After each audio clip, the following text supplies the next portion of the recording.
Did Ukrainian forces attack a surrendering Ukrainian soldier who had surrendered to Russia and was being led to safety by Russia? So first I'm going to show you the video, then I'm going to break it down. If you're on YouTube, I can't show you the whole video. I don't even know if it'll make it up to YouTube. So head over to my Substack, ryanmcbeth.substack.com, to see the full video.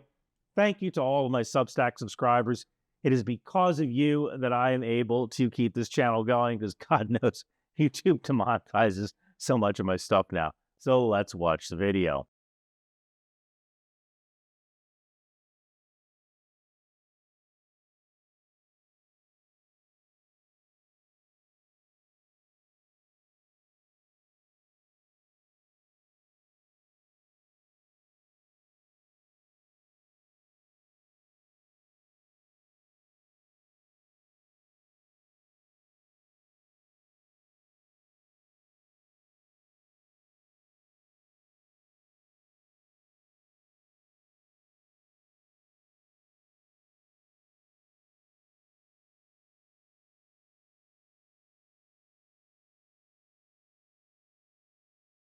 I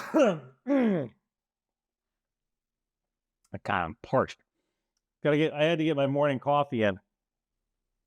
This first appeared on Telegram. The narrative was that this was a Ukrainian soldier who had surrendered to Russia, and this was a Russian drone leading this Ukrainian soldier back to Russian lines to safety so that he could surrender to his Slavic brothers. And the LAMP notification pop-ups here are in Russian. So unless this is fake, this could certainly be an observation drone. It wouldn't be that hard to fake one of those pop-ups in Cyrillic. But what does that tell you? So the soldier is walking toward a Russian drone, ostensibly. The drone is leading the soldier to safety. So the soldier is walking toward Russian lines. So the next claim is that the Ukrainians didn't want this guy surrendering, so they blow him up with an FPV drone. But the FPV drone comes from the direction of the observation drone, and the observation drone is leading him toward Russian lines. So if it had been coming from Ukrainian lines, it would have been behind the soldier. Now, there's a non-zero chance that there was a Ukrainian FPV drone that was going after this guy because Ukraine didn't want him to surrender, and it overshot the guy that had to turn around and then come back from the opposite direction. That is a possibility.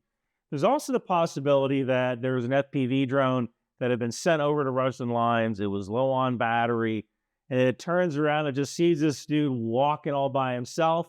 Maybe he's a Ukrainian dude surrendering. Maybe he's a Russian soldier who's wounded, and they decide, all right, well, we're just going to take him out. Target of opportunity. But I think the one kind of clue here is that from the footage, it's impossible to tell whether this guy is Ukrainian or Russian. The video quality is too poor to tell by the uniform. But the one thing we have to go on is that Russian Telegram and Russian Twitter are promoting the heck out of this video. And, in the intelligence community, this is what we call a clue. And yes, you can get this shirt on Bunker Branding. So I think that what this really goes to show is that there's a high up-tempo, operational tempo of Russian propaganda, and they have to put out a certain amount of disinformation every day. And when there's not a lot of footage, someone's going to be like, well, what about this footage right here? Yeah, I know it doesn't make any sense claiming that it's a Ukrainian drone when it's coming from the opposite direction, but push it out. Maybe that Serbian dude will post this. Maybe it'll end up on End Wokeness's Twitter, and he'll talk about how evil the Ukrainians are. Yeah, that's the funny thing about propaganda. It doesn't have to be true for people to believe it, right? Now, you just need enough disinformation out there that one more person flips to your side, even if the video is inconclusive. And this video is inconclusive. I can't prove either way. And the only real thing I have to go on is that the drone came from what was probably Russian lines, and Russia seems to be promoting this. So that's probably a clue that there's some lie in there somewhere.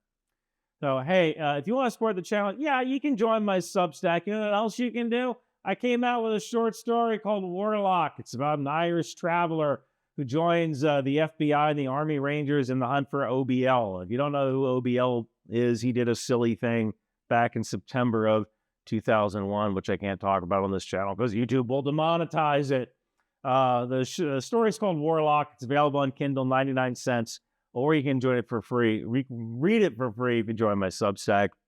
And get my Intel Life shirt here at Bunker Branding. I also have a hoodie because sometimes I know it gets cold in the skiff. And thank you guys so much for watching.